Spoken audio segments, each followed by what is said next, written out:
Pues yo llegué aquí al campus en el año 1979. Era una época en que el colegio ya tenía 5 años, pero necesitaba profesorado para desarrollar sus nuevos programas educativos, especialmente bachillerato.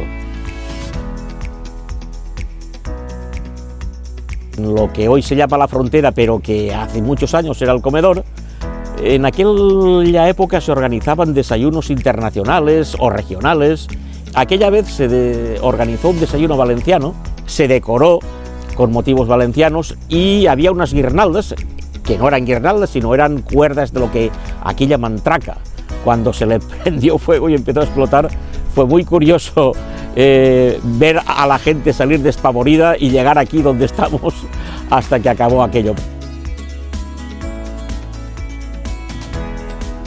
Fruto del trabajo de los estudiantes y de los hermanos de esta institución, se fundaron las primeras iglesias. Recuerdo la primera en Puerto de Sagunto, después en Sagunto, después en otros lugares.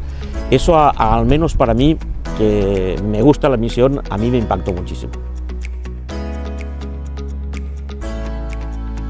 Este colegio no se construyó tal como ahora está, estaba prácticamente todo por hacer. Y la implicación en la construcción de muchos de los muros, muchas de las cosas que se ven por aquí y que hoy la gente no conoce, esa implicación de los estudiantes trabajando y los profesores y también miembros de iglesia que también ayudaban para construir parte de este colegio, es la implicación, el deseo de ayudar a la institución.